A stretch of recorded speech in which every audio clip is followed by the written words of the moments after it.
Política internacional, economía y también policial son los temas que acá hemos seleccionado para desarrollar y que son los más importantes de la jornada, tanto dentro de nuestro país como también en el resto del mundo, y los vemos en titulares. Luego de un mes suspendida, el gobierno retomó la mesa por seguridad pública, logrando solo un acuerdo parcial con los alcaldes y los gobernadores. Los partidos políticos, en tanto, decidieron dejar para febrero la entrega de observaciones. Desde la oposición, la UDI planteó su propia propuesta para comenzar a dialogar. Y funcionarios de la PDI realizaron 36 allanamientos en diferentes puntos de la capital en el marco de la investigación por el caso llamado Relojes. El operativo dejó 14 detenidos a quienes se les imputa los delitos de lavado de activos, contrabando y asociación ilícita, entre otros. El despliegue consideró el allanamiento de la casa de la animadora de televisión Tonka Tomisic, esposa de Marco Antonio López, conocido como Paribet. Crece la tensión al interior del Partido Socialista de cara a la definición de las listas a consejeros constituyentes. El PS deberá quedarse en el socialismo democrático o irse con Apruebo Dignidad, en caso de competir en dos listas, que es el dilema y que parece ser también el camino más probable. A esto se suma lo planteado por el diputado y presidente de Convergencia Social, Diego Ibáñez, quien propuso disolver Apruebo Dignidad y conformar una nueva coalición con el Partido Socialista a la cabeza. Y en temas internacionales, el presidente de Estados Unidos descartó enviar aviones de combate F-16 a Ucrania. El país europeo había solicitado esas aeronaves para enfrentar a las tropas rusas. Finalmente, la Casa Blanca confirmó que apoyará la misión, solo con 31 tanques Abrams y también vehículos M88. Esto y mucho más aquí en CNN Prime.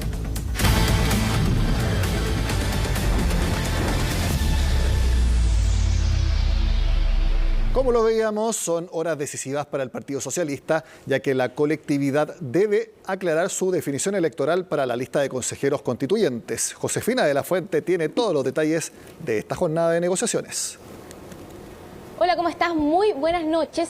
Todos los ojos están puestos a esta hora en el Partido Socialista, que preliminarmente mañana tiene que tomar una definición respecto a los pactos electorales en su comisión política, que está citada por el momento a las 20 horas. Tienen que resolver un dilema al que han estado enfrentados en el Partido Socialista, y es que es pactar con Apruebo Dignidad para las listas de los consejeros constitucionales o pactar con sus socios históricos del PPD, por ejemplo, y del Partido Radical.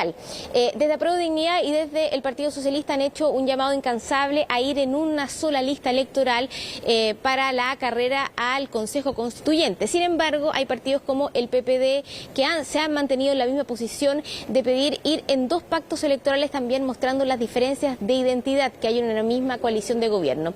Como ya se ve prácticamente imposible lograr ir en una sola lista, entonces el Partido Socialista ahora se enfrenta a este dilema que posiblemente tenga que resolver mañana la comisión política, y hay algunos parlamentarios y dirigentes que pronostican que va a estar muy dividida el partido mañana en esa comisión política, y que están estrechos los votos si es que se tuviera que votar para tomar esa determinación. Además, todo esto se da cuando hay tensión dentro del mismo Partido Socialista y también entre los mismos partidos de la coalición de gobierno. ¿Cómo se enfrenta esta colectividad liderada por Paulina Bodanovich a esta decisión clave? Escuchemos lo que dijo el secretario general del partido, Camilo Escalón, y también el parlamentario Leonardo Soto. Mis funciones son inalterables. Y yo, como secretario general del partido, continuaré defendiendo la política que el partido aprobó el sábado. Lista única de todas las fuerzas democráticas, del conglomerado de gobierno y ojalá también de la democracia cristiana. Mi trabajo continúa siendo exactamente el mismo. El Partido Socialista tomó una decisión. Eso no ha cambiado en nada. La decisión del Partido Socialista es trabajar por una lista única. Eso es lo que se aprobó por la unanimidad de los 91 miembros del Comité Central que estaban presentes el sábado. La línea del partido fue fijada el día sábado, nosotros estamos por la unidad y en el Partido Socialista creemos en la democracia. Todos tenemos derecho a pensar como queramos.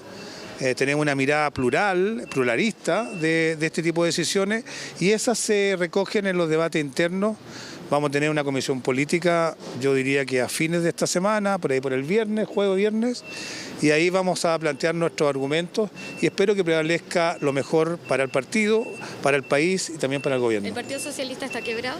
No, el Partido Socialista está más vivo que nunca, sosteniendo este gobierno, sosteniendo su programa frente a todos los que finalmente siembran la división.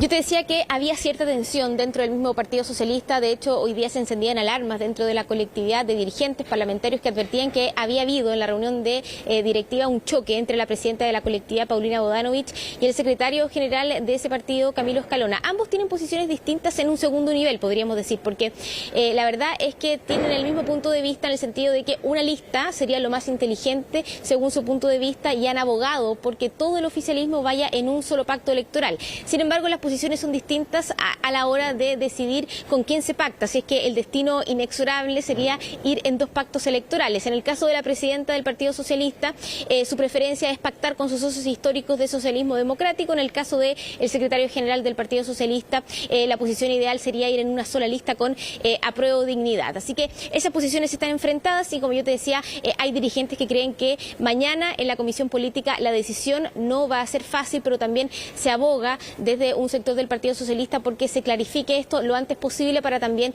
saltar al segundo nivel, que es ir a negociar en lo micro, nombre por nombre, para elaborar esta plantilla para los candidatos al Consejo Constitucional.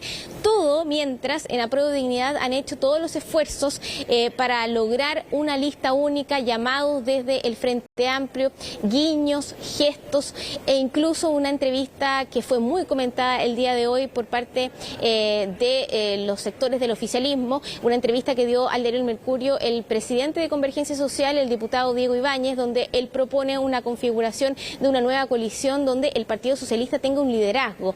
Y hubo distintos puntos de vista respecto a eso. Algunos decían que se puede ver, efectivamente se puede evaluar una coalición de este tipo, pero quizás la idea es que no esté marcado por estas negociaciones de último minuto, y otros creen que es una presión por parte de Apruebo Dignidad al Partido Socialista. En el Partido por la Democracia y otros también dirigentes se preguntaban si es que está considerado el Partido por la Democracia en esta nueva coalición o si es que se busca quebrar el socialismo democrático. En fin, ha dado mucho comentario esta entrevista del diputado Diego Ibáñez. ¿Qué opinaron desde la coalición de gobierno? Pasemos a escuchar esas declaraciones.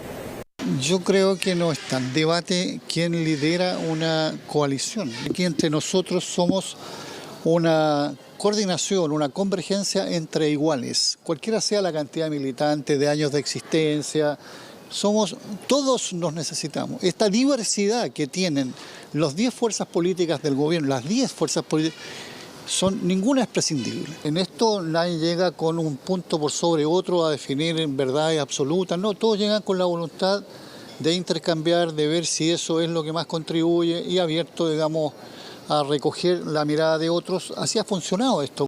Bienvenida a la más amplia unidad de los sectores progresistas, de los sectores de izquierda que queremos transformar este país. Pero estas declaraciones no solo tienen que venir en momentos de definición electoral, sino que tienen que ser una convicción profunda de avanzar hacia una coalición que le dé sustento, representación a todos esos sectores que hoy día queremos representar. Lo relevante acá es que esta propuesta no solo sea en este momento coyuntural, sino que sea un camino de transformación. La definición que debe adoptar el Partido Socialista debe ser una definición seria, responsable, siempre pensando en el bien superior, no solo del partido, sino que del país. Y desde ese punto de vista, mi visión es que nosotros debemos ir unidos con el socialismo democrático, es decir, con el PPD, con el Partido Radical, con los liberales, con la democracia cristiana, que han sido los partidos históricos con los que hemos gobernado Chile, con quienes hemos hecho grandes transformaciones también por el país. Creo que Apruebo Dignidad tiene un camino propio, tiene un camino definido, nos ha ninguneado durante largo tiempo. Bien, mañana entonces a las 20 horas el Partido Socialista debería reunirse en esta comisión política para comenzar a tomar una determinación. Algunos creen que se van a reunir, pero no necesariamente va a haber una decisión final. Otros creen que ya es tiempo de zanjar este tema para poder ir a negociar la plantilla de candidatos con quien vayan a ser sus socios en esta carrera al Consejo Constitucional. Había, eso sí, algunos dirigentes que pedían mover esta comisión política porque creían que todavía estaban holgados para tomar esta esta decisión, considerando que el plazo límite es el lunes 6 de febrero. El Partido por la Democracia por el momento parece no moverse de su posición, tampoco la ADC, tampoco el Partido Radical, así que mañana será un día clave, todos los ojos puestos entonces en el Partido Socialista y la determinación que tomarán mañana desde las 20 horas. Más adelante en CNN Prime seguiremos analizando la decisión que tome el PS. Cambiamos de tema porque el desempleo en el Gran Santiago cerró el año pasado 5 décimas por debajo del porcentaje nacional, cifra que tuvo una baja respecto al mismo periodo del año pasado, pero que sigue causando preocupación a expertos. Matías Campos nos cuenta la razón. Si en el país el desempleo está en 7,9%, la situación en la capital es algo mejor. El Centro de Microdatos de la Universidad de Chile indicó que la tasa en el Gran Santiago tuvo una baja a 7,4% en diciembre pasado. Si bien esto equivale a casi 270.000 personas desocupadas, hubo una alza marcada para trabajadores con contrato formal. Los trabajadores por cuenta propia venían aumentando muy fuerte durante la pandemia, ¿cierto? Y después este año, principio de año. Sin embargo, en septiembre ya mostraron más actividad a los asalariados, comercio entregó bastante empleo, también lo hizo en algo la construcción, también están servicios personales y de hogares que se está reactivando y transporte, que también es el sector que aumenta con más fuerza, ¿cierto?, dentro de los que dan servicios. Una tasa de desocupación de diciembre que se encuentra por debajo de los promedios de los últimos 20 años. Por su parte, los ocupados experimentaron un aumento anual de 5,3%, llegando a más de 3.380.000 personas. Además, la participación laboral alcanzó el 61,6%, la tasa más alta en 2 años. Sin embargo, estas cifras consideran los trabajos estacionales que se crean en esta época del año, los cuales generan efectos positivos, pero transitorios. Es que el efecto estacional positivo de verano sí nos está ayudando a mostrar una situación más benigna. Por lo tanto, ¿cuál es el punto? Que cuando se termine el verano, o sea, cuando ya conozcamos las cifras de marzo, de abril, ahí ya no va a estar este efecto positivo y ahí es donde esperamos entonces las cifras más negativas en el mercado laboral. Por lo mismo, el gobierno señaló que tiene en mente una batería de medidas que estarán trabajando durante marzo para que la situación del mercado laboral se mantenga positiva para este año. Estamos trabajando la primera, como te decía, en una revisión de los esquemas de subsidio. Segundo lugar, un ajuste a los instrumentos del IFE en función del grupo que más lo requiera. Y tercero, también se está trabajando una reforma al seguro de cesantía para que se ajuste también de mejor manera a las situaciones de desempleo y por lo tanto pueda cumplir de manera más robusta el rol que tiene. También estamos reforzando mucho el trabajo de la Bolsa Nacional de Empleo para que rápidamente active las ofertas de empleo que existen en el país. Difícil tarea para el Ejecutivo, ya que el propio Centro de Microdatos de la Universidad de Chile se sumó a las proyecciones de economistas en cuanto a una ocupación a la baja en el segundo trimestre de este año. Las infracciones por evasión a buses del sistema RED aumentaron 69% respecto de 2021. En enero de este año respecto a 2022. Sí. Durante esta jornada, las autoridades de transporte informaron que en lo que va de este año se han realizado más de 31.000 controles anti-evasión a pasajeros del transporte público, es decir, 78% más que en enero del año pasado. Además, se han cursado aproximadamente 2.400 infracciones. El titular de Transportes aseguró que la evasión tarifaria es un fenómeno que se observa en distintos puntos de la capital. Por lo mismo, desde la cartera decidieron aumentar 43% las zonas pagas, incrementar la fiscalización en las calles y enviar al Congreso un proyecto para aumentar las multas a quienes agreden a fiscalizadores y a los conductores. Actualmente la multa para quienes evadan el transporte público va entre 62.000 y 93.000 pesos. Es natural que en las zonas de menor ingreso uno observe una evasión mayor. Sin embargo, la evasión también se observa en otras zonas de la ciudad, lo que hace que sea un fenómeno que sea transversal. Estamos también trabajando no solamente en fiscalización, también en aumentar lo que se llaman zonas pagas, que son estos espacios en los paraderos donde uno paga por ingresar al paradero. Y luego cuando llega el bus, todos los usuarios pueden subir y bajar sin problema, lo que además agiliza la operación de los buses. Por el momento no hemos aumentado las sanciones contra los evasores, lo que estamos haciendo es aumentar las sanciones para quienes agreden a un fiscalizador o a un conductor, que son los primeros pasos que queremos dar en esa línea. La PDI realizó 36 allanamientos en el contexto de la investigación por el denominado caso Relojes. Entre los lugares registrados estaba el domicilio de Paribet y la presentadora de televisión Tonka Tomisic. Macarena Romana, que vemos en pantalla, tiene todos los detalles. Buenas noches, Macarena. Buenas noches, Nicolás. Claro, como tú decías, un allanamiento que se concretó en el departamento de Marco Antonio López y también de la conductora de televisión Tonka Tomisic. En el lugar se llevaron artículos tecnológicos, también joyas y distintos artículos para ver la vinculación, la presunta vinculación que podría tener Paribet con estos delitos de contrabando, de asociación ilícita, entre otros. Es una investigación que ya lleva más de 2 años en el país. De hecho, estos delitos se cometieron desde al menos el 2016 y tienen involucradas a decenas de personas. De hecho, el fiscal Eduardo Baeza pidió el allanamiento de más de 30 residencias y también el primer juzgado de garantía de Santiago pidió la detención de 26 personas. Durante esta jornada se detuvieron 14, entre ellas no está Paribet, el esposo de la conductora de televisión, pero sí él está siendo investigado y es imputado por el caso. Pasemos a escuchar primero que todo al fiscal nacional, quien decía que él no podía opinar al respecto, pero que sí ellos entregan todas las condiciones para que se pueda investigar el caso y dar con los presuntos responsables de estos tipos de delitos que tienen que ver con joyas, con relojes y otros artículos de lujo.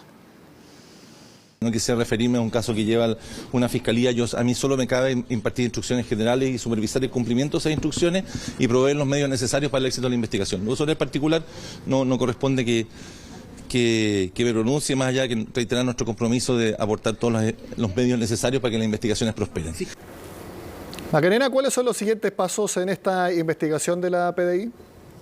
Se van a seguir investigando, allanando distintas residencias y también se debe seguir buscando a las otras personas que están dentro del listado que se tienen que detener, porque como te comentaba, el primer juzgado de garantía de Santiago pidió la detención de 26 personas y durante esta jornada se concretó la detención de 14. Los allanamientos deberían continuar y de hecho desde la Fiscalía hoy no se refirieron al tema, pero sí dijeron que se van a referir mañana o el jueves a esta investigación.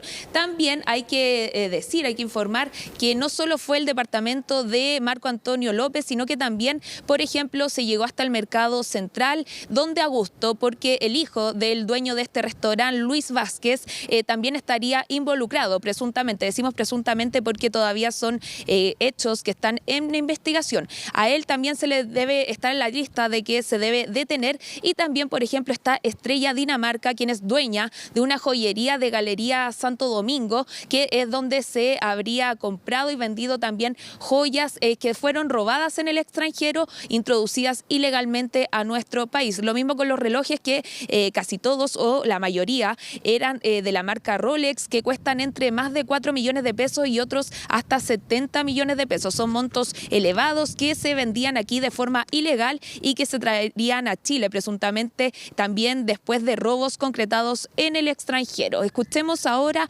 al abogado defensor de Marco Antonio López, quien decía que no entendía que el allanamiento se haya hecho después de 2 años de investigación y que se concrete ahora. Él dice que hay un objetivo más allá de dar con los culpables, sino también mediático, y por eso criticaba la acción de la Policía de Investigaciones.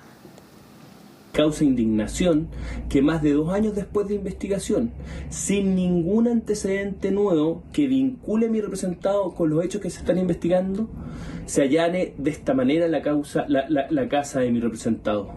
¿Qué objetivo tiene o tenía para la investigación 2 años y medio después ir a allanar la casa? El único objetivo que nosotros encontramos y vemos razonable es el escarnio, el daño que se le genera a él y a su familia, tanto personal como profesional. No es razonable que el Ministerio Público, sin ningún objeto procesal, concurra a la casa de personas, las allane y cause este nivel de daño a su imagen.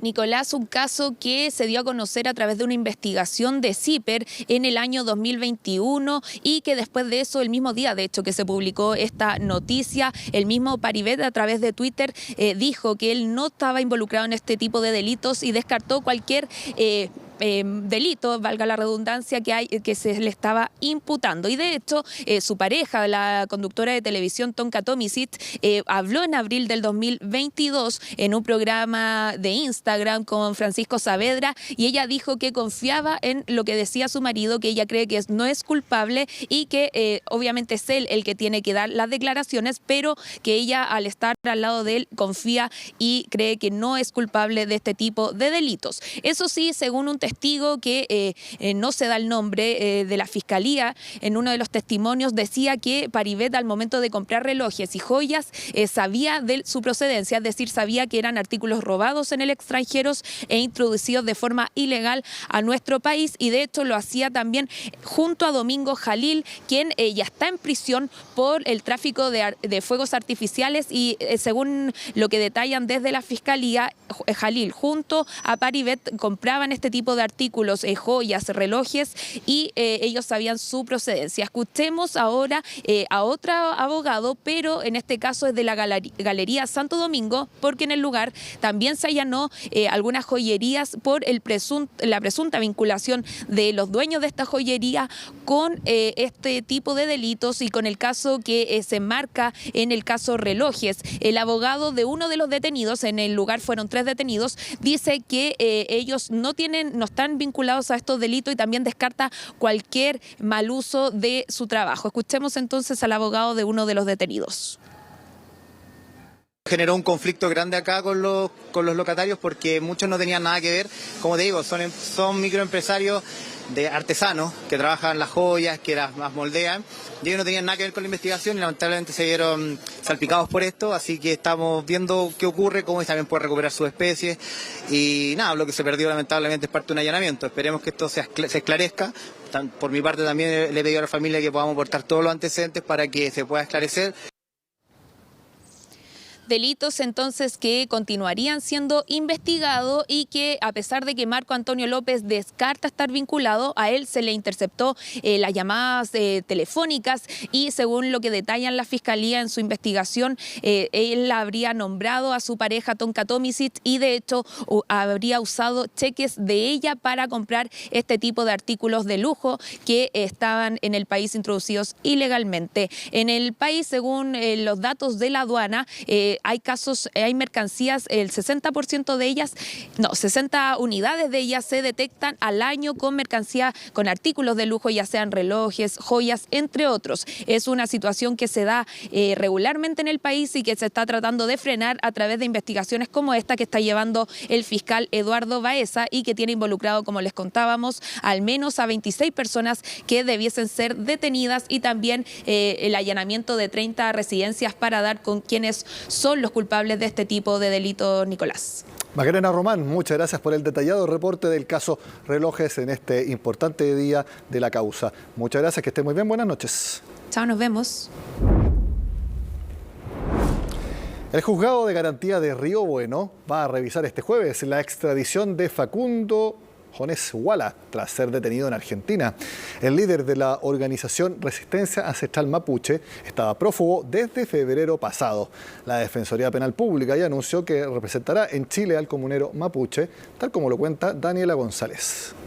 Detuvieron a Juanes Huala. La policía de Río Negro lo detuvo en una vivienda del Bolsón. Estaba prófugo desde febrero. Y así detienen a Facundo Jones Huala, el líder de la RAM, la Resistencia Ancestral Mapuche, en la zona del Bolsón. Que estaba prófugo de la justicia porque tenía una condena por actos vandálicos y terroristas en el sur de Chile. Así transmitía la noticia los medios argentinos. Facundo Jones Huala fue detenido en el sur de Argentina, lugar donde se encontraba prófugo de la justicia chilena desde febrero del 2022. Ahora el gobierno buscará su extradición. Como Fiscalía Nacional cumplimos con nuestras obligaciones de solicitar a Interpol que se subiera a la alerta de azul a roja. Ello de manera oportuna se realizó. La Fiscalía de los Ríos también cumplió diligentemente con su obligación de solicitar la extradición, y confiamos en que el trabajo de los fiscales va a permitir traer a esta persona a Chile para el efecto de que cumpla con sus responsabilidades legales. Yones Huala fue condenado en 2018 a 9 años de cárcel por porte ilegal de armas y ataque incendiario en la región de Los Ríos. En esa misma fecha fue extraditado desde Argentina, país donde reside y donde además se refugió tras haber sido citado a declarar por el siniestro perpetrado 5 años antes. Entonces así fue detenido.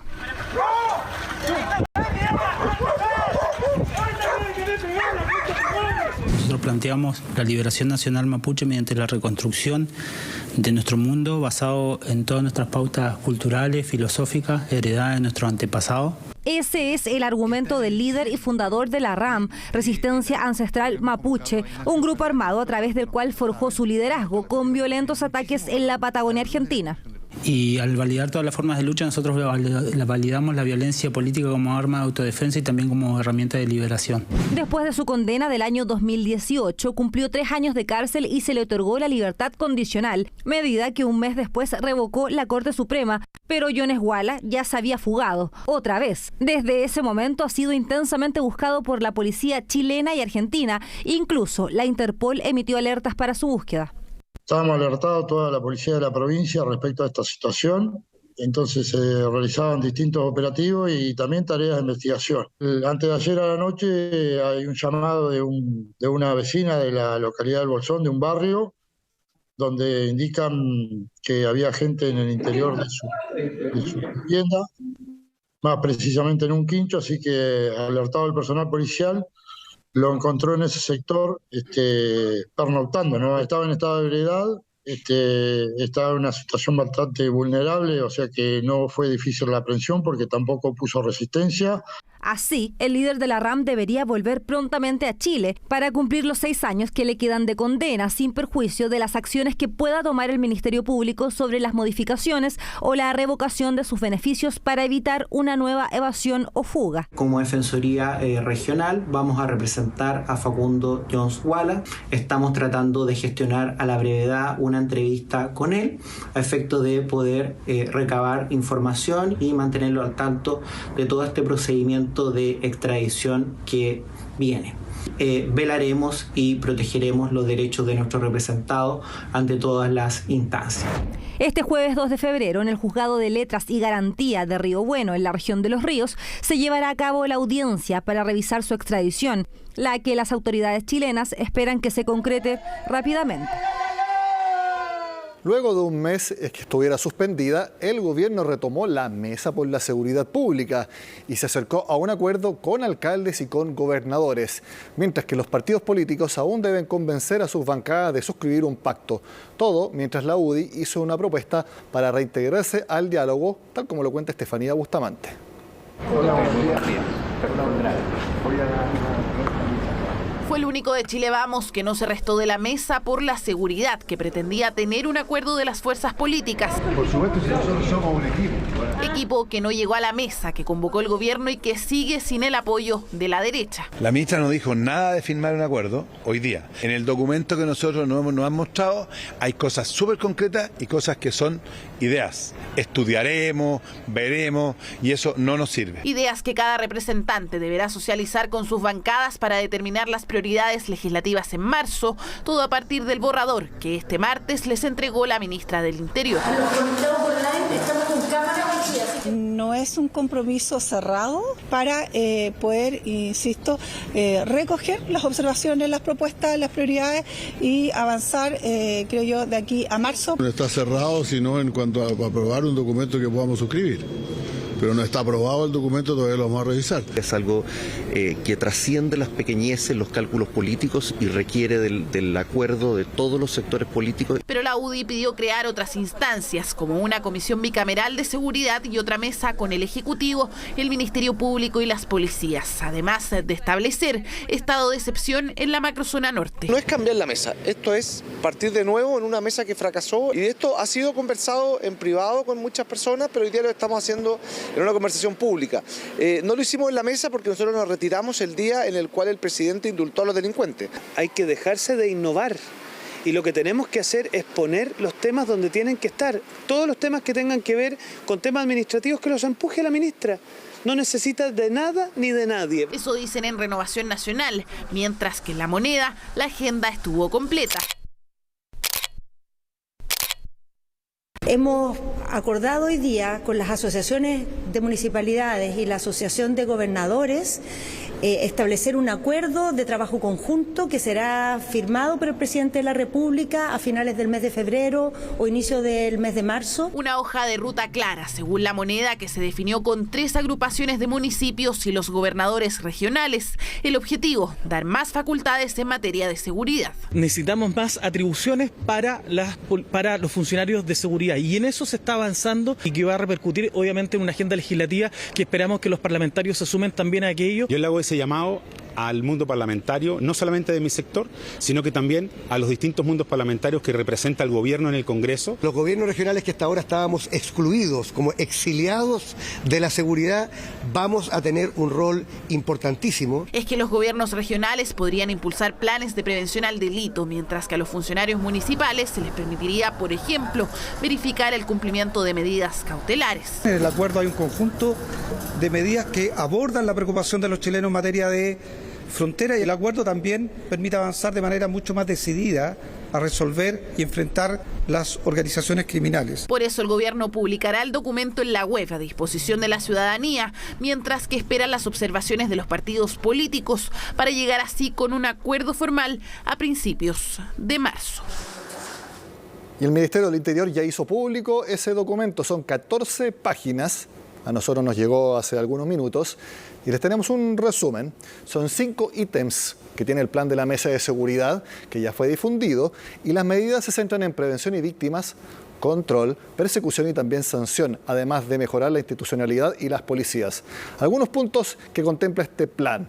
Para las municipalidades se propone crear una categoría de personal dedicado a las funciones de seguridad y fiscalización, así como dotar a los gobiernos regionales de competencias en materia de prevención del delito y de protección y apoyo a las víctimas. También se propone reforzar la corresponsabilidad de los actores privados en materia de seguridad. Se enfatiza la necesidad de regular los servicios de delivery, se crea el servicio de atención a víctimas y se propone también aumentar las penas, eliminando el grado inferior para quienes sean sorprendidos portando armas sin el debido permiso en lugares altamente concurridos. También traspasar a Carabineros una función de colaboración en las tareas de fiscalización de la inmigración irregular. También, por ejemplo, hay detalles de la implementación del plan de infraestructura crítica que con una decisión del presidente de la República, las Fuerzas Armadas puedan colaborar en el control de las fronteras. También se propone sancionar los actos preparatorios, por ejemplo, de sicariato, además de aumentar la dotación policial de Carabineros y la PDI. Otras cosas que también recuerdo porque lo leí hace pocos minutos, rápidamente. Por ejemplo, se propone aumentar la edad de jubilación de Carabineros, una de las medidas. Y también reforma a la ley antiterrorista, para que, al menos en lo que está escrito, fuera más efectiva. Como les digo, esto fue un plan de 14 páginas, con muchas medidas. Nosotros acabamos de hacerles un resumen, pero que obviamente va a ser discutido en los próximos días. Una tensa reunión tuvo la mesa directiva del Partido Socialista. La negociación de las listas para la elección de consejeros constitucionales ha complicado a la colectividad. Ir con apruebo dignidad o con el socialismo democrático es la gran interrogante en el partido, tal como lo cuenta Paul Follett. Pero avancemos, no molestemos aquí. No molestemos aquí. No molestemos aquí. La abrupta salida de Camilo Escalona, secretario general del Partido Socialista, daba cuenta de una tensa reunión de la mesa directiva, instancia en que la presidenta Paulina Bodanovich habría solicitado al dirigente dejar de liderar las conversaciones para la elección de consejeros constitucionales. Mis funciones son inalterables. Y yo como secretario general del partido continuaré defendiendo la política que el partido aprobó el sábado. Lista única de todas las fuerzas democráticas, del conglomerado de gobierno y ojalá también de la democracia cristiana. Detrás del enfrentamiento está el tenso debate que se ha abierto entre los socialistas. Mantenerse en una lista electoral con sus compañeros del socialismo democrático, tesis defendida por la presidenta Bodanovich, o conformar un pacto con apruebo dignidad. Yo soy partidario de una sola lista. Pero primero, momento, vamos. momento. Lo segundo, si no para que no se quede con media respuesta nomás. Si no hay una sola lista, yo creo que nosotros debemos ir con la coalición a la cual pertenecemos, que es el socialismo democrático. Si la dirección del PS dice estar por la unidad, no puede irse con los que quiebran la unidad, en este caso con el PPD. Otros, en cambio, apuestan a que aún es posible la lista única del oficialismo. Argumentan que los partidos que impulsan las dos listas, como el PPD y los radicales, se quedarían sin margen para competir en las elecciones. En otras palabras, el socialismo democrático no podría competir sin los socialistas. Mire, en primer lugar, el socialismo democrático tiene su pilar principal en nuestro propio Partido Socialista. No existe el socialismo democrático si nosotros no participamos. Creo que es una falta de respeto del secretario general del Partido Socialista. Creo que el socialismo democrático, Camilo Escalona, secretario general del Partido Socialista, lo construimos varios partidos durante varios años y creo que es una falta de respeto al partido del presidente Pedro Aguirre Cerda que usted diga que solamente el Partido Socialista es el socialismo democrático. Y a la espera de la definición socialista, Convergencia Social se adelantó y anticipó un posible pacto con ese partido. Así lo planteó Diego Ibáñez en entrevista con El Mercurio. Lo que nosotros proponemos no es que se sumen a Apruebo Dignidad, que ya cumple un ciclo, sino configurar una nueva coalición política donde los socialistas asuman un liderazgo importante en la construcción de la nueva izquierda. Llamado a los socialistas para liderar una nueva coalición que no cayó bien en todos los sectores. Y es que la idea de Ibáñez es vista como una estrategia desesperada por intentar sumar al Partido Socialista a una lista electoral y quebrar así al socialismo democrático. Yo entiendo que esta invitación es desde una mirada de futuro, hacia adelante. Hoy día lo que tenemos es dos listas para enfrentar el proceso del Consejo Constitucional. Pero estas declaraciones no solo tienen que venir en momentos de definición electoral, sino que tienen que ser una convicción profunda de avanzar hacia una coalición que le dé sustento, representación a todos esos sectores que hoy día queremos representar. Yo creo que no está en debate quién lidera una coalición. O sea, aquí entre nosotros somos una coordinación, una convergencia entre iguales, cualquiera sea la cantidad militante, de años de existencia. La Comisión Política del Partido Socialista está citada para este miércoles y ahí podrían decidir si finalmente irán con Apruebo Dignidad o se mantendrán con el socialismo democrático. Y las posiciones estarían casi empatadas. 14 detenidos dejó un procedimiento policial por el caso Relojes. En paralelo se allanaron los domicilios de los presuntos involucrados. Uno de ellos, Marco Antonio López, más conocido como Paribet, pareja de la conductora de televisión Tonka Tomisic. Todos los detalles los tiene Macarena Román. Lo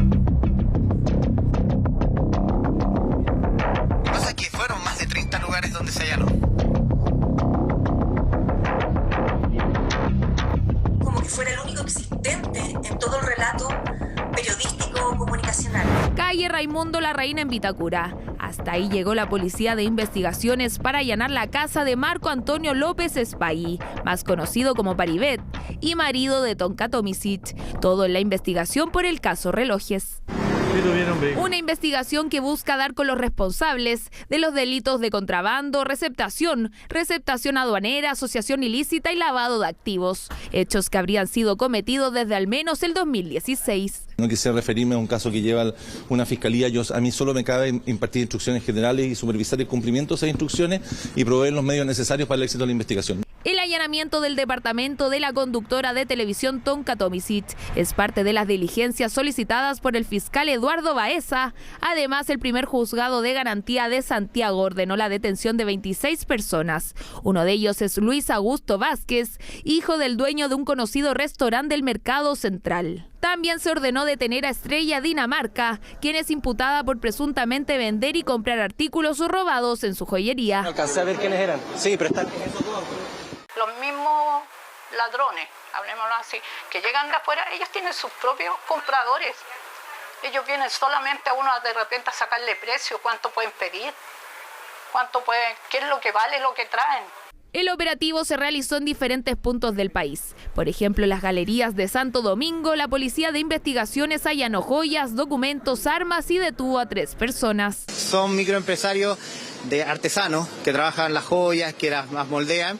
Y ellos no tenían nada que ver con la investigación y lamentablemente se vieron salpicados por esto, así que estamos viendo qué ocurre, cómo también puede recuperar sus especies. Por otro lado, se solicitó la incautación de especies de más de 30 personas, entre ellas la pareja de la conductora de televisión Tonka Tomisic, quien habría comprado joyas sabiendo que estas eran robadas, según un testigo de la Fiscalía. Manifiesta saber quiénes compran joyas robadas en el extranjero, como Domingo Jaril. El mismo domingo le dijo que Paribet compra especies robadas. No soy yo la llamada a entregar sus respuestas. Él las tiene, sí, me las ha comentado a mí, está dispuesto también a que lo llamen desde la Fiscalía a entregar la información. Él está seguro que actuó correctamente, así me lo ha dicho. Por supuesto, yo le creo, yo lo apoyo, soy su mujer.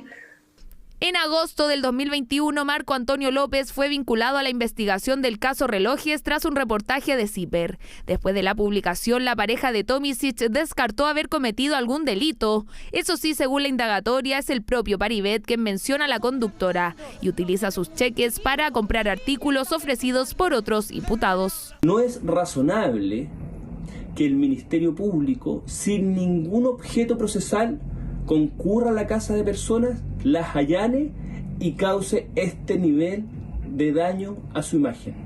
Durante la jornada se detuvieron a 14 personas que serán formalizadas este miércoles por lavado de activos, contrabando, entre otros delitos. Desde la Fiscalía no emitieron declaraciones, pero aseguraron que se referirán en los próximos días a la investigación. La Dirección Meteorológica emitió una alerta por las altas temperaturas pronosticadas desde la región metropolitana hasta los ríos. Según el organismo, se podrían registrar temperaturas que alcanzarían 40 grados o más. Revisemos los detalles en la nota de Ángela Reitman. La última ola de calor que se registró a nivel nacional fue durante el mes de diciembre de 2022. Duró 11 días y afectó a la zona centro-sur del país. Ahora, esta situación se puede repetir. Es que si bien los termómetros ya marcan altas temperaturas, la Dirección Meteorológica alertó que a partir del día jueves, zonas desde la región metropolitana hasta la de los ríos podrían superar los 40 grados. Una alerta por eventos de altas temperaturas extremas desde la región metropolitana hasta la región de los ríos a partir de este jueves y hasta la tarde del día sábado. Donde más se van a concentrar estas temperaturas o más altos van a ser precisamente entre las regiones del Maule y de la Araucanía, con temperaturas que posiblemente van a estar en torno a los 39, 41 grados. Eso es a la sombra. Siempre considerar que bajo el sol esas temperaturas posiblemente sean 5 o 10 grados mayor. Pronóstico que podría seguir hasta el sábado, pero que no se descarta que perdure durante más de 7 días. En la capital, en la región de O'Higgins y en el Maule, se espera llegar a los 37 grados Celsius. Más al sur, la situación empeora. En la región del Ñuble, el día viernes, las temperaturas podrían oscilar entre los 36 y 41 grados. En el Biobío, el escenario es similar. En la cordillera Costa, el Valle y la precordillera, los termómetros marcarán sobre los 38 grados, mientras que en la Araucanía el día sábado se espera subir hasta los 39 grados, llegando incluso a cifras históricas. Radiador solar más que nada y tratar de protegerse del sol, tomar agüita, llevar agüita. Nosotros nos protegemos con muchos protectores, tenemos poleras y gorros y también lentes para poder cuidarnos. Hoy con agüita nomás, andar más desabrigada y con agüita, ropita más liviana. Distintas formas de enfrentar el calor y que coinciden con el llamado de los especialistas. Evitar la exposición al sol es la principal recomendación. Los niños y los ancianos son los que salen más afectados con los golpes o choques de calor. Por lo tanto, es importante evitar exponerse al sol entre los horarios peak de las 12 y de las 4 de la tarde. Beber agua frecuentemente, usar ropa y calzado ligeros. Y si nos exponemos al sol, usar siempre gorro, lentes y protector solar mínimo factor 50. Desde el 1 de julio de 2022 hasta el 31 de enero de 2023, la CONAF detectó 4.006 incendios forestales a nivel nacional. Las regiones desde Valparaíso hasta la Araucanía registran la mayor concentración de estos siniestros. Por eso, las autoridades mostraron su preocupación ante la alerta meteorológica y anunciaron cierre de zonas silvestres. Se ha activado el denominado botón rojo para áreas silvestres protegidas, desde la región del Maule hasta la Araucanía. Aquí vamos a estar evaluando día a día la posibilidad de un cierre preventivo, ¿cierto?, total o parcial, tanto de reservas, parques o monumentos. Las recomendaciones también son dirigidas a los agricultores. Y estamos logrando que toda la familia agrícola no trabaje este viernes y sábado en la mañana, porque estamos en la peor condición. Abstenerse, si se puede, de las labores de cosecha para no correr riesgo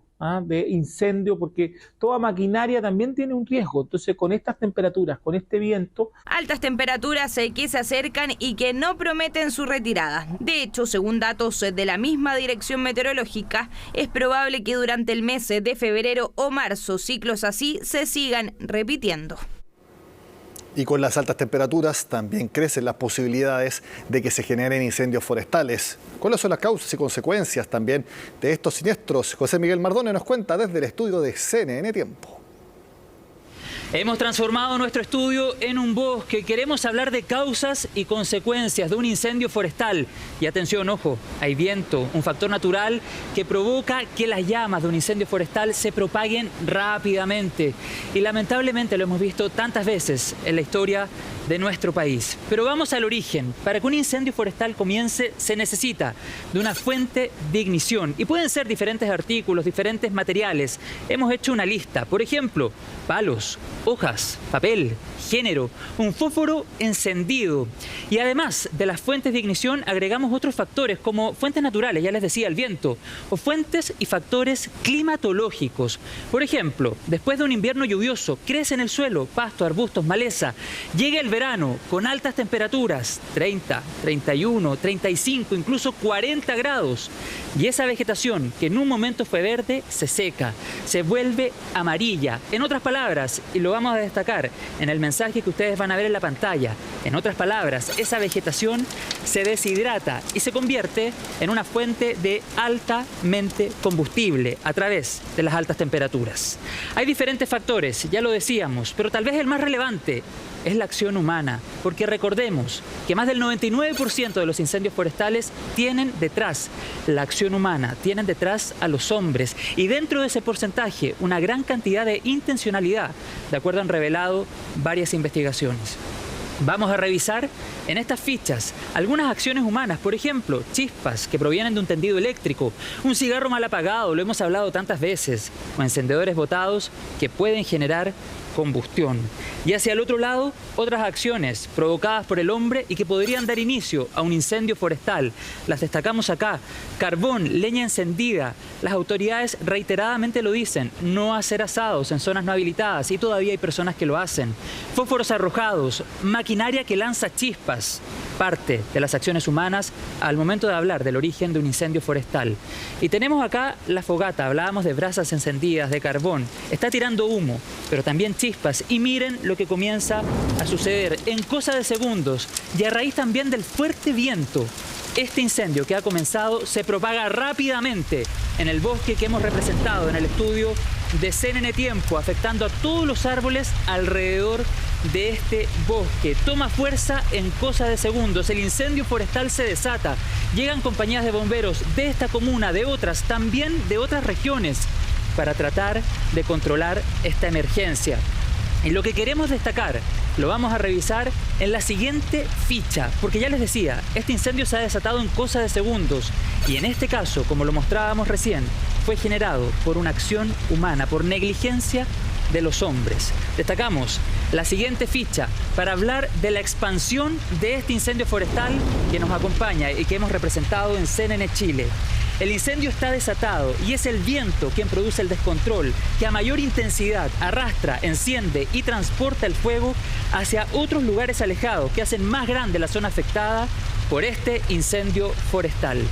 Y vamos a terminar, tal vez con la imagen más cruda de todo este relato. Hemos representado un cerro, una vista aérea que nos permite graficar a través de una franja anaranjada la rapidez con la que las llamas avanzan y consumen, en este caso, vegetación de este cerro. Ahí lo estamos revisando, que en algunos casos se trata de vegetación nativa. Ustedes se recordarán lo que sucedió en las Torres del Paine en el año 2012. O también, no olvidemos que en nuestro país, en muchos cerros, habitan personas. Ustedes se acordarán lo que pasó hace algún tiempo en Viña del Mar, en el sector alto de la ciudad Jardín. Lo que hemos querido hacer con esta explicación, ya les decía, es hablar de las causas y consecuencias detrás de un incendio forestal, pero también volver a hacer un llamado insistente a la prevención y a entender que cada uno de nosotros tiene responsabilidad para prevenir un incendio forestal, pero también para denunciar actitudes sospechosas. Cambiamos de tema en CNN Prime. El tono sigue muy endurecido entre las partes involucradas en la crisis de las ISAPRES. Las aseguradoras continúan con las críticas al gobierno y este se desmarca de la responsabilidad, mientras los parlamentarios afinan los detalles para la mesa de este viernes, tal como lo cuenta Belén Vázquez. Para muchos la situación ya es crítica y se ve poca evolución, mientras las ISAPRES siguen cuestionando al gobierno y acusándolo de no presentar medidas concretas. El Ejecutivo mantiene su postura respecto de que no les compete responsabilidad en todo este escenario. Cualquier intento que se produzca en aras a buscar una solución tiene que tener en primerísimo lugar que aquí no se vulnere el fallo de la Corte, la sentencia de la Corte y particularmente de que la salud de los afiliados a la ISAPRE está primero, o sea, la salud de los chilenos es primero. Han sido días de tensión entre las partes luego de que las aseguradoras congelaran su participación en la mesa de diálogo, lo que posteriormente derivó en la convocatoria a una mesa parlamentaria con las comisiones de salud de ambas cámaras para el viernes. Pero pese a los llamados transversales al diálogo, las ISAPRES persisten en su postura de no retornar mientras el gobierno no presente una solución que ayude al menos a reducir la incertidumbre. Yo creo que equivocada, que una medida de presión, que hoy día no hay espacio para ese tipo de aproximaciones, es muy mala, se lee mal. Los prestadores, que también muchos de ellos están en una situación dramática y logran mantenerse en la medida que todavía están recibiendo el pago de la ISAPRE. Ahora lo urgente es establecer el mecanismo para que las ISAPRES reajusten los planes según la tabla de factores que entró en vigencia en abril de 2020 y que rige con retroactividad según lo establecido por el fallo de la Corte Suprema. Y como ese cometido tiene una arista sanitaria y otra financiera, han surgido voces que se preguntan si es el ministro Marcel el encargado de tomar las riendas de las negociaciones, teniendo en cuenta además que el titular de Hacienda ha endurecido el tono para referirse a esta crisis, algo que en todo caso no es compartido en su totalidad. Yo diría sería un profundo error, inédito me atrevería a decir, desde el punto de vista de la administración del Estado, que concurra el ministro de Hacienda a resolver un problema que es un problema de sus accionistas, que tiene que ver con un fallo de los tribunales. No, yo creo que no. Yo creo que tiene que participar a la ministra de Salud, evidentemente. Tiene que participar el superintendente de Salud. Si el superintendente de Salud se demoró 80 días en pedir aclaración a la Corte Suprema y la Corte Suprema le contesta en 24 horas. Ahí también hay una falta de prolijidad de respuesta rápida. En el gobierno no quieren que las soluciones que se encuentren se vean como un salvataje a las ISAPRES, toda vez que dicen la responsabilidad de la crisis actual recae sobre las propias aseguradoras. Por lo mismo, de momento se centran en el fortalecimiento del seguro público, algo que se concretará con el envío de un proyecto de ley que resguarde a los pacientes que transiten desde el seguro privado a FONASA. No se trata de hacer desaparecer un sistema y recargar el sistema público, que es lo que nosotros tememos, que haya un aumento en las listas de espera, que haya más retrasos en las atenciones, que haya gente que está cautiva y que no pueda irse a otro lugar. Entonces, la situación es delicada, porque si le ingresan 3 millones más de personas al FONASA, con el 7% no basta. FONASA no se financia con el 7%. Para la mesa parlamentaria del viernes, los presidentes de ambas comisiones de salud ya tienen claras sus prioridades y lo que se requiere para poder dar una solución viable a los más de 3 millones de afiliados al sistema privado. Avanzar en un plan garantizado de salud que sea idéntico para los afiliados de FONASA y de ISAPRE y que nos permitan justamente terminar con los nudos críticos de las alzas unilaterales en los planes de salud, con las preexistencias. A mí me parece positivo empezar a contar con propuestas propias del Ejecutivo, pero claramente que me gustaría que esta propuesta tomara un camino un poco más concreto en el sentido de cómo estabilizar en este momento el sistema de la ISAPRE. Transversalmente a las ISAPRES se les ha llamado a conversar y retornar a la mesa de diálogo con el MinSal. Estas, en cambio, solo se han remitido a pedir que se dejen de lado las ideologías y se les entreguen más soluciones que las instancias de conversación. Hay mucho en la agenda política por analizar, por eso tomamos contacto con el senador socialista José Miguel Insulza, quien vemos en pantalla. Senador, gracias por estar en CNN Prime. Muy buenas noches, Nicolás. Muy buenas. ¿Cómo están ustedes? Muy bien, y quiero preguntar cómo está la situación al interior del Partido Socialista. Y lo primero, ¿es 100% real que la presidenta del PS pidió que se sacara de las negociaciones a Camilo Escalona? Bueno, parece que fue un entredicho, una discusión entre ellos, que es natural porque estamos trabajando mucho contra el tiempo, ¿no? Pero por lo menos lo que yo sabía hasta ahora, hace poco rato, las cosas ya estaban normalizadas y se seguía trabajando. El gran dilema, como usted sabe, es el tema de una lista, dos listas, pero eso yo diría que está también por agotarse porque ya quedan 4 días para tomar las decisiones y a estas alturas lo importante es que presentemos nuestros candidatos. Sí, eso le quiero preguntar, ¿por qué cree que es un dilema todavía lo de una lista o dos listas? Porque ya el PPD, el Partido Radical, el Partido Liberal, ya dijeron que no van a ir con Apruebo Dignidad, entonces ya ese dilema no está, porque van a ser 2 listas. Bueno, mire, el dilema en realidad lo tiene el Partido Socialista y yo soy partidario de mantener nuestras alianzas tradicionales, ¿no? Creo que nosotros debemos ir con los partidos con que hemos ido siempre, pero esa es una decisión que aún no se ha tomado. De hecho, la autorización que dio el Comité Central fue para negociar con todos los partidos políticos de lo que llamaríamos un arco democrático. ¿Por qué cree usted que tiene que ir con el socialismo democrático por mantener la historia o porque cree que también ahí hay más posibilidades de lograr constituyentes acercándose más hacia el centro político? Mire, yo creo que para más constituyentes lo que nos conviene más es una lista única. Ahora, lo que está claro es que si hubiera una lista del Frente de Apruebo Dignidad sin el socialismo democrático, probablemente ellos sacarían más votos de gente más a la izquierda que tendría que votar por ellos, ¿no?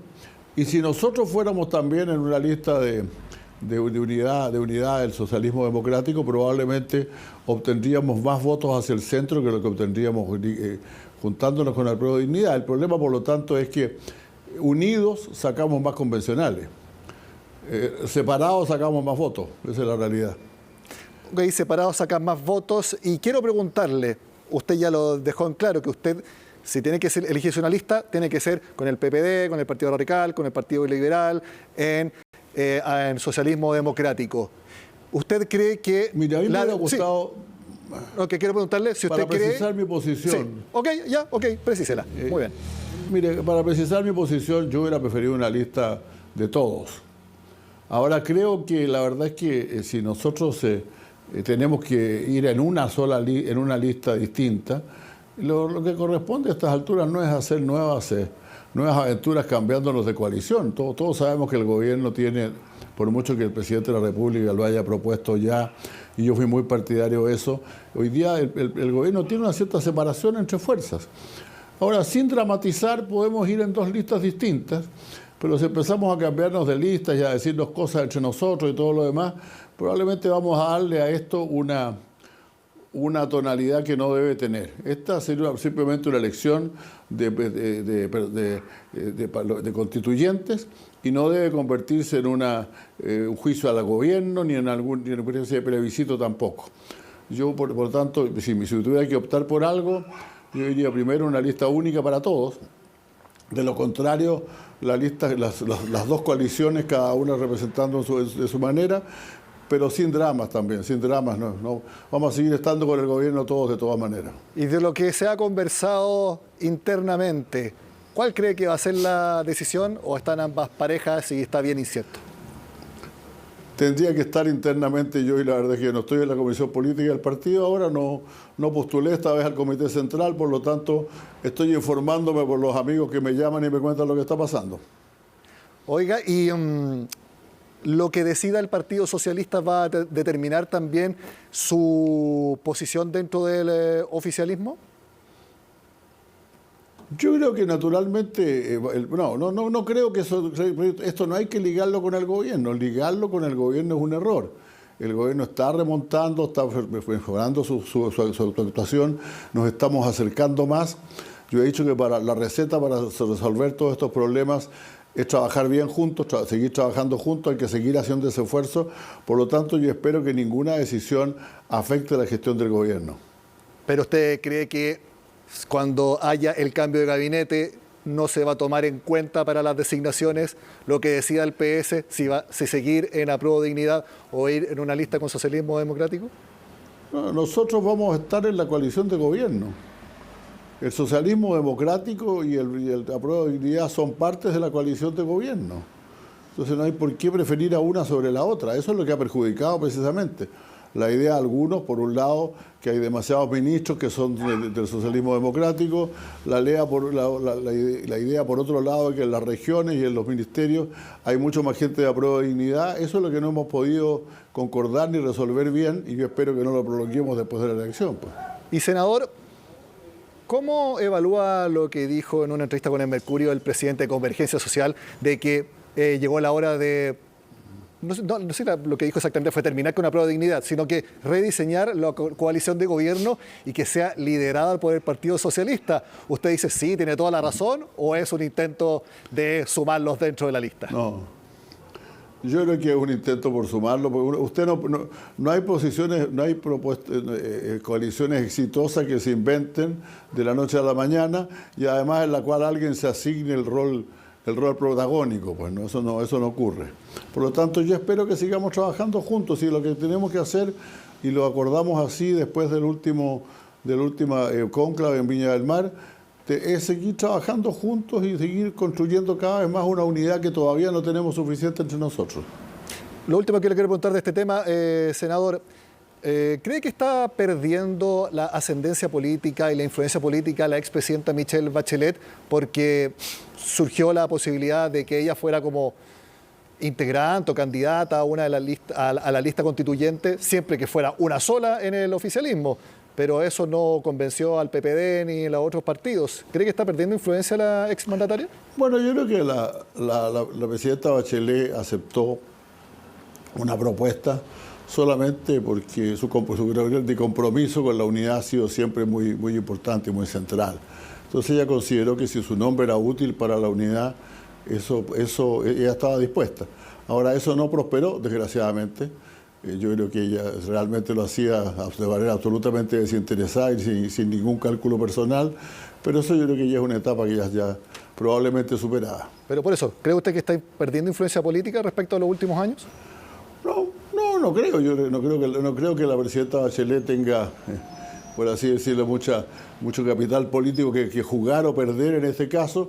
Creo que ha hecho un gesto unitario nuevamente que ciertamente favorece su imagen. Senador, hablemos de la Mesa por la Seguridad. Hace unos 30 minutos, más o menos, el Ministerio del Interior publicó ya este acuerdo de 14 páginas, tiene hartas medidas. Y quiero preguntarle, ¿cuál cree usted que es la viabilidad política de plasmarlas cuando todavía no se logra unir a todo el espectro político del país, que es el principal llamado desde que se formó esta mesa hace más de un mes? Mire, yo creo que está bien. Es bueno que la ministra del Interior haya decidido hacer la propuesta de manera pública. Es una propuesta, por cierto, mejorable y modificable. A mí me gustó mucho, sin embargo, quiero decirlo desde ya, ¿no? Me costaría encontrar muchas dificultades. Y lo que pretende es retratar todo aquello en que estemos de acuerdo. Por lo tanto, no cabe aquí decir, mire, me gustan todas estas cosas, pero no las voy a hacer si no me agregan estas otras. Estas son las cosas en que nos ponemos de acuerdo y yo creo que esa es una buena agenda. Son muchas cosas en las cuales estamos trabajando. Hay cosas que hay que agregar ciertamente y yo espero que a fines de febrero sepamos ya cuántos pares son tres moscas y quiénes van a firmar y quiénes no, pues. Usted cuando conversa con sus colegas de la oposición que no quieren sumarse a la mesa, ¿usted cree que sí apoyarían estos proyectos por separado? Porque también han dicho, el gobierno no tiene que esperar a que nosotros nos sentemos a la mesa, que presenten los proyectos y nosotros los podemos apoyar si es que son correctos. Eso también podría ser válido, pero vamos a perder mucho tiempo. Como lo dijo el senador Osandón, no lo dije yo, un trabajo prelegislativo permite demorar mucho menos la aprobación de los proyectos. Pero yo he trabajado con la gente de oposición en distintos proyectos. Hemos sacado el proyecto Por ejemplo, hemos sacado el proyecto de crimen organizado, sacamos el proyecto de robo de madera, sacamos el proyecto de robo de cables recién, tenemos casi listo el proyecto del Ministerio de Seguridad Pública y no hemos tenido grandes dificultades y nos hemos entendido bien. Así creo que ese también puede ser un camino, un poco más lento, eso sí. ¿Cuál cree usted de los muchos puntos que tiene este acuerdo es el más importante o el más innovador? Porque son 14 páginas y lo conocimos recién, por eso no me lo pude aprender de memoria ni exactamente identificar cuál es el más importante. Por ejemplo, se le entregan muchas más atribuciones a los encargados de la seguridad en los municipios. Bueno, mire, yo creo que esas cosas son todas muy importantes. Si usted me pregunta cuál es el más importante que nos ha tocado a nosotros ver ya y que yo espero que se apruebe en la Cámara de Diputados también, es el proyecto que incluye nuevas medidas para el combate al crimen organizado. Eso sí que es nuevo, está bien hecho, fue bien trabajado y yo espero que oriente mucho la actividad de nuestra policía. Lo vi, ahora que me acuerdo lo vi en una lectura rápida que hice. ¿Y cuál sería el punto más importante dentro de ese combate al crimen organizado que usted cree que se le tiene que poner énfasis? Bueno, primero se define bien lo que es el crimen organizado como un delito, ¿no? O sea, no se trata solamente de los crímenes que se cometen, sino de cometerlos dentro de un grupo criminal dedicado a eso. Por lo tanto, la identificación del crimen organizado y toda la parte relacionada a privarlo de sus recursos, a confiscar sus bienes, asegurarse que no tienen dinero para seguir cometiendo delitos incluso cuando estén en la cárcel. Y las técnicas de investigación que le dan mucho más herramientas a los fiscales y las policías, todo eso es muy importante. Ojalá que salga luego de la Cámara de Diputados. Este proyecto tuvo su origen en la Cámara de Diputados, después lo revisó el Senado y le hicimos una cantidad de agregados y yo espero que esos sean aceptables a la Cámara y podamos tener este instrumento importante ya dentro del mes de marzo. También dentro de ese proyecto está incorporada la asociación ilícita, porque generalmente esa es una de las figuras más difíciles de comprobar en distintas acciones de investigación o del Ministerio Público. Mire, en términos muy simples, una organización criminal es aquella que esté dedicada a cometer crímenes y que es integrada por un número determinado de personas, 3 o más personas. La asociación ilícita que persiste es la que no tiene alguno de esos requisitos, pero que igual la gente se asocia en un momento, no de manera permanente, para cometer un crimen y esa tiene agravantes en el Código Penal. Quiero preguntarle también, senador, última pregunta. ¿Cree usted que la situación en el norte del país amerita que se decrete el estado de excepción? Mire, yo creo que el estado de emergencia no sirve para lo que está pasando en el norte. Porque en realidad lo que alguna gente quiere, y lo dicen con mucha franqueza, es que nosotros saquemos tropas a las calles en Arica. Y eso no es posible, no creo que valga la pena. Lo que tenemos que hacer es fortalecer nuestras policías, fortalecer nuestros servicios de inteligencia, adoptar una política mucho más clara de defensa de la frontera y respaldar nuestra fiscalía, que por lo menos en mi región, en Arica y Parinacota, está haciendo un buen papel. Senador José Miguel Insulza, muchas gracias por conversar con nosotros esta noche en CNN Prime. Que esté muy bien. Muchas gracias. Muy buenas noches, que esté muy bien, gracias. Seguimos avanzando acá en CNN Prime. Y mucha atención a lo siguiente, porque esto ocurre cada 50.000 años. Un cometa verde será visible por las noches de esta semana a lo largo de todo nuestro país. ¿Cómo y cuándo mirar al cielo? Eso nos cuenta Catherine Bertet. No tenía la menor idea. Pero no sé qué día. Sí, por Instagram están en todos lados la noticia. Se puede saber un día, una fecha, una hora, para estar pendiente y poder verlo. Un brillante cometa verde se acerca a nuestro hemisferio desde el Polo Norte. Es su regreso después de 50.000 años a nuestro planeta. De acuerdo con la NASA, la última vez que se vio fue en la época de los neandertales. Nosotros lo tenemos bajo el horizonte, por eso no lo podemos ver durante la noche, porque todavía es visible en el hemisferio norte. Desde el perigeo, desde el punto más cercano a la Tierra en adelante, que sería como el 1 o 2 de febrero, va a empezar a aparecer por nuestra parte del planeta, por el hemisferio sur. El C2022 E3 se acercará a 42 millones de kilómetros de la Tierra. La mejor fecha para apreciar a esta bola de nieve sucia será el 7 de febrero, cuando deje de haber luna llena. Lo encontraremos saliendo por el poniente, mirando hacia el norte. Marte es el mejor punto de referencia para ubicar a este cometa verde en el cielo. Y ahí va a ir subiendo, pero el asunto es que se va a ir debilitando. Entonces hay que aprovechar que ya la Luna va a estar en menguante y no va a alumbrar el cielo. Pero de ahí en adelante, si bien va a ir disminuyendo su brillo, porque al irse alejando del Sol, digamos, va disminuyendo la cantidad de luz que emite este cometa. Recomendamos igual usar binoculares, telescopios, ojalá. Son bolas de hielo, polvo y rocas provenientes de la nube de Oort en el borde exterior de nuestro sistema solar. Este cuerpo celeste, observado por primera vez en marzo del 2022, tiene una peculiaridad, el llamativo color que irradia. Es verde porque en la cabeza del cometa, el cuerpo como tal, tiene mucho carbono diatómico. Son dos átomos de carbono unidos. Entonces, esta molécula, al interactuar con la luz ultravioleta del Sol, vibran, todas las moléculas vibran, tienen ciertas interacciones con la luz y esta interacción produce una luz verde que nosotros podemos ver. Ahora se ve un punto verde, con una pequeña colita, pero a medida que se va alejando, le vamos a ver una colita más larga, pero más pequeño y más débil. Se podrá ver por un periodo de tiempo cada noche, hasta el 15 de febrero, en la zona central, desde las 10 de la noche, por aproximadamente media hora. Pero al ser un país tan largo, se verá de distintas maneras en el norte y sur de Chile. Antofagasta, Iquique, ellos lo van a ver antes y más altos, 1 hora fácil, 1 hora y media, y más hacia elevado en el horizonte. Y en el sur de Chile va a ser más difícil la observación, unos 10-20 minutos, cuando esté ya sobre Marte por el 12-13. Cruzará el cielo a una velocidad de 207.000 kilómetros por hora. Esperamos nuevos descubrimientos y estamos muy emocionados de ver cómo se ven esos datos cuando realmente lleguen. Y su paso será una oportunidad para la NASA, que lo observará con el telescopio espacial James Webb, pudiendo revelar datos sobre la formación del sistema solar y, por supuesto, entregarnos asombrosas imágenes. La reforma de pensiones está generando mucha polémica y arduo debate en el ámbito político. No me refiero a Chile, me refiero a Francia, porque ya también está generando protestas en todo el país. Jacinta Molina nos va a contar al respecto. Buenas noches, Jaci. ¿Cómo estás, Nico? Buenas noches.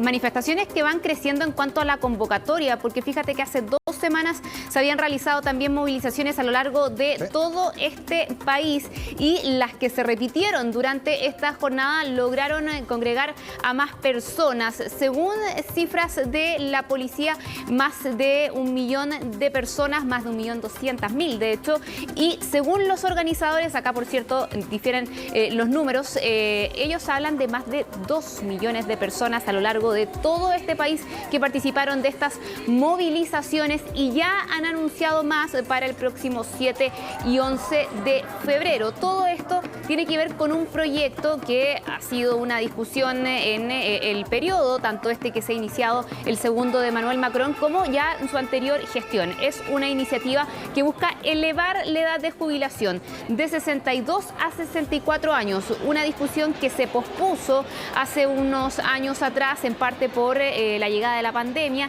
y ahora se retoma. De hecho, ya inició su tramitación legislativa con un análisis en una comisión de la Asamblea Nacional, y en esta oportunidad, Nico, a diferencia del primer periodo presidencial de Emmanuel Macron, acá no cuenta con una mayoría absoluta en el Parlamento, en la Asamblea Nacional. Por lo tanto, va a tener que negociar y se habla que ese apoyo lo estaría buscando en la derecha de los republicanos, eso en la Asamblea Nacional. En paralelo, quedan estas imágenes, por cierto, de manifestaciones que se repiten y que congregan a más personas en las últimas horas durante un viaje a Países Bajos, Nico. Le preguntaban a Macron por toda esta molestia, él defendía esta reforma. Ahora, por lo que veo en las imágenes, ya no hay chaquetas amarillas, sino que hay chaquetas naranjas.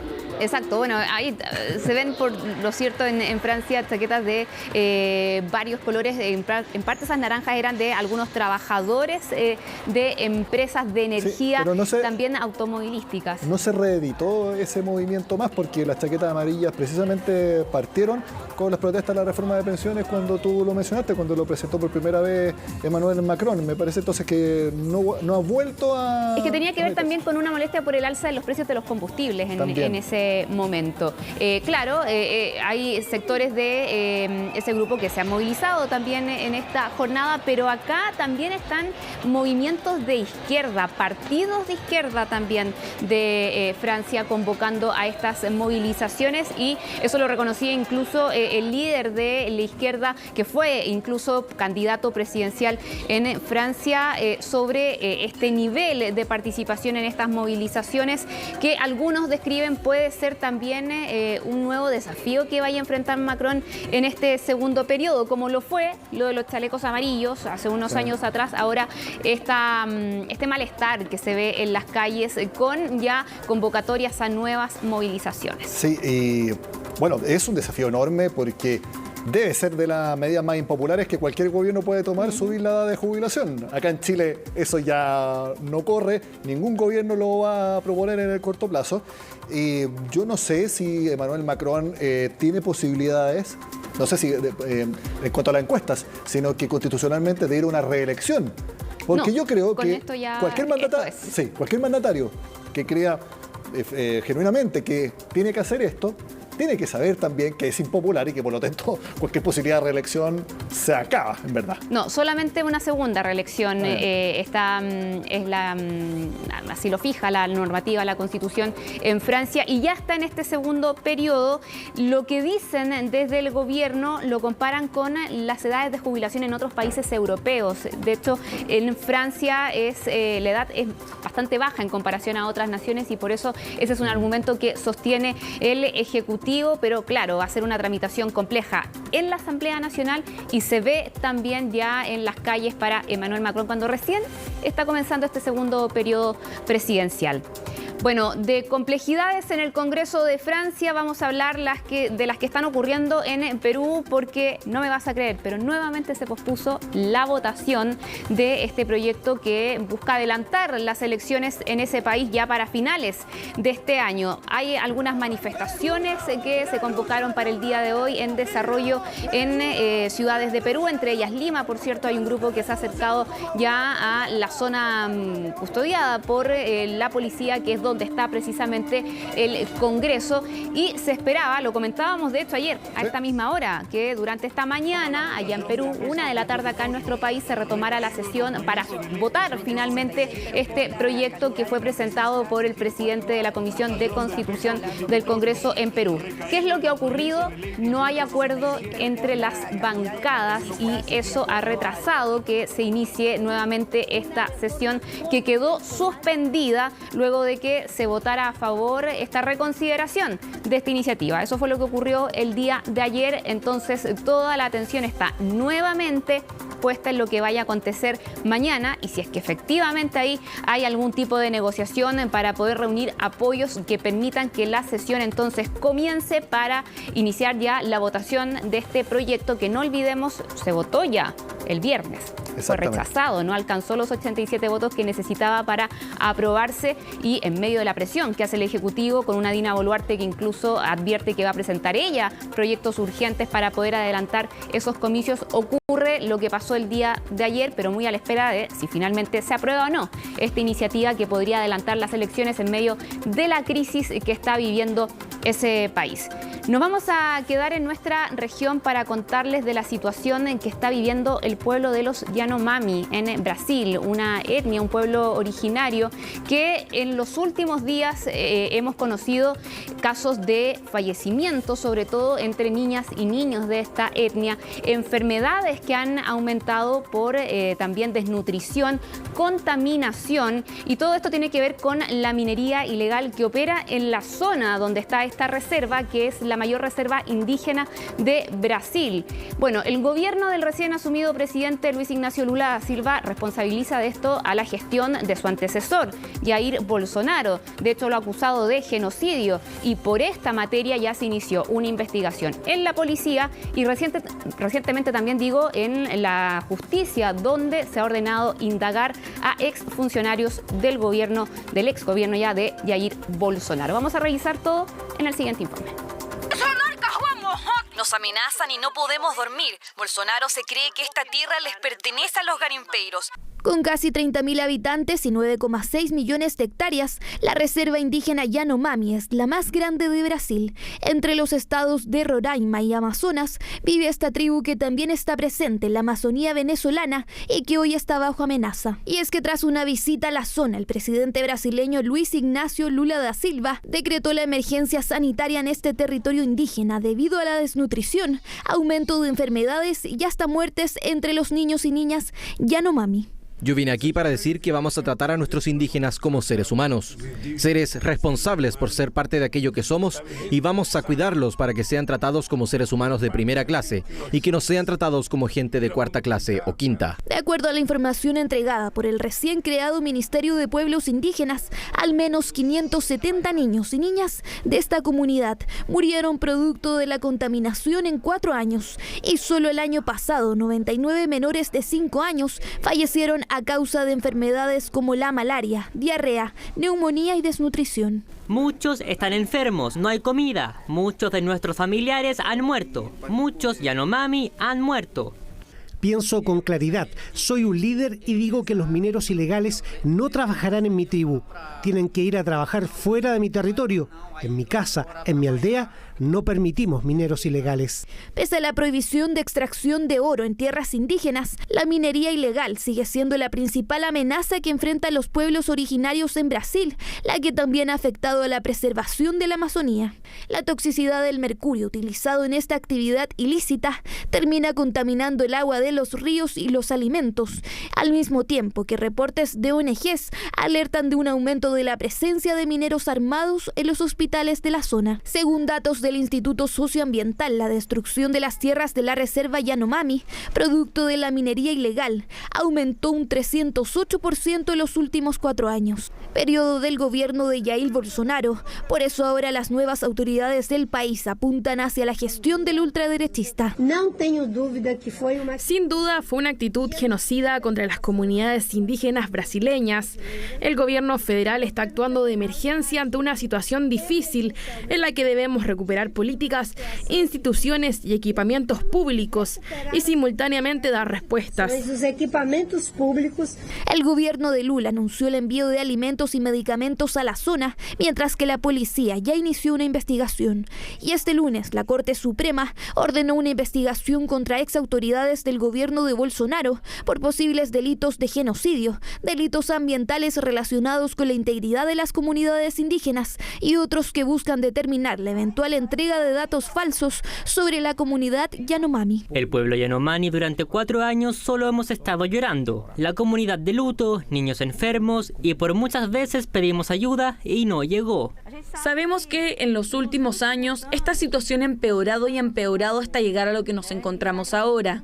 Es realmente una situación preocupante y delicada en la que tenemos que buscar soluciones para los Yanomamis. A través de sus redes, Bolsonaro negó su responsabilidad y acusó una farsa de la izquierda. La nueva controversia ocurre cuando el retorno del exmandatario a Brasil sigue en duda, y ahora más, luego de que el ultraderechista presentara una solicitud para obtener un visado de turista a los Estados Unidos, lo que podría extender en al menos 6 meses más su permanencia en ese país. Y que fue exactamente lo que conversamos anoche, Jacinta. Exactamente. Esta solicitud que presenta, vamos a ver qué resultado hay de aquello. Podría extenderlo en ese periodo cuando ya es indagado por parte de la justicia también por lo ocurrido en Brasilia con estos ataques a 3 poderes del Estado, y ahora nuevamente se pone el ojo sobre lo que fue su gestión en materia medioambiental y también en preservación de las comunidades indígenas, algo que fue altamente cuestionado durante los 4 años de gobierno de Jair Bolsonaro. Nos vamos ahora a hablar de un nuevo debate que al parecer se está instalando entre las potencias de la OTAN para enviar armamento a Ucrania. Ya no son los tanques, sino que ahora son los aviones de combate que ha solicitado el gobierno de Volodymyr Zelensky. Bueno, en las últimas horas Tanto este hombre que veíamos, Joe Biden, el presidente estadounidense, y hace unas horas atrás Reino Unido, decían que no iban a enviar aviones de combate a Ucrania como había sido solicitado. Y hay debate, te decía yo, porque, por ejemplo, Emmanuel Macron, el presidente francés, de quien conversábamos recientemente, él ha dicho que nada está excluido. Es decir, ha dejado abierta una posibilidad de seguir analizando esta solicitud. Bueno, ¿qué han dicho desde Ucrania, que son los que están pidiendo estos aviones de combate? Dicen que lo necesitan para enfrentar a las tropas de Rusia, sobre todo la ofensiva que se vive en el sur y este de este país. También porque hay alguna preocupación sobre lo que pueda acontecer cuando se cumple ya un año del inicio de la guerra. Hay preocupación de una mayor ofensiva que pueda estar preparando el Kremlin precisamente en esa fecha, pero también han señalado que no lo ven con tanta preocupación en el sentido, y aquí aclaro, de que ya han escuchado negativas anteriores y por lo tanto creen que puede haber un espacio para que estos países cedan la entrega. Exacto, porque si no me equivoco, al principio de este conflicto, Joe Biden ya dijo que llevar tanques sería prácticamente desencadenar la Tercera Guerra Mundial. Y los tanques ya están, no sé si físicamente en camino, pero en proceso para ir hacia Ucrania. Y lo mencionaba sobre todo con el envío de tropas, que era algo que también se analizaba, se preguntaba mucho al comienzo de la invasión rusa a Ucrania, y era una de las razones también que sopesaban tanto en Alemania como en Estados Unidos cuando en un comienzo se negaban a entregar estos tanques. Recordemos que recién lo confirmaron la semana pasada por la presión de otros países de la OTAN, sobre todo Polonia, también los países bálticos que decían que era necesario entregar esa ayuda militar a Ucrania. Ocurrió este giro y bueno, vamos a ver qué ocurre, porque claramente está este nuevo debate instalado. Y solo para agregar, tanto a la negativa de Estados Unidos, de Reino Unido, también se suma la que ya mencionábamos durante el fin de semana de Alemania. Olaf Scholz lo decía en una entrevista con un diario alemán y lo confirmaba nada más ni nada menos que en el Palacio de la Moneda también, cuando fue consultado sobre esa misma situación. Decía que Alemania tampoco estaba considerando enviar esa ayuda. En cuanto a aviones de combate, sí decía que lo habían hecho recientemente, confirmando estos tanques. Nos vamos a quedar en uno de estos países involucrados, Estados Unidos, con estas imágenes.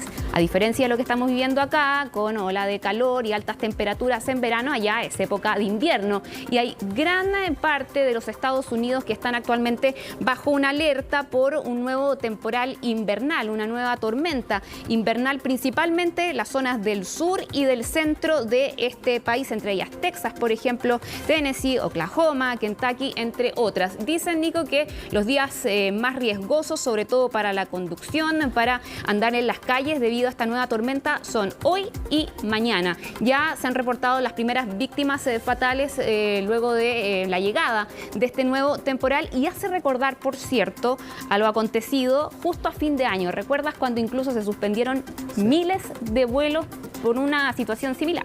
Ahora, es importante que refuerce lo que dijiste. Sur de Estados Unidos.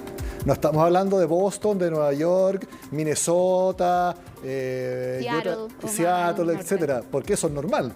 Es el sur de Estados Unidos. Mencionaste Texas. Yo estuve conversando con una persona de Texas hace algunos días, no tengo nada que ver, y decía, nosotros acá tenemos un clima tropical. Esto no es para nada un clima tropical. Exactamente, y por eso también la advertencia que han hecho ahí los expertos y sobre todo las autoridades a tener precaución durante estas fechas en particular, tanto esta jornada martes, también el miércoles, debido sobre todo a las condiciones, ¿no?, para manejar, para trasladarse, son más complejas. Jacinta Molina, muchas gracias por estar con nosotros. Que estén muy bien. Que estés bien. Hacemos la pausa, ya volvemos con más CNN Prime.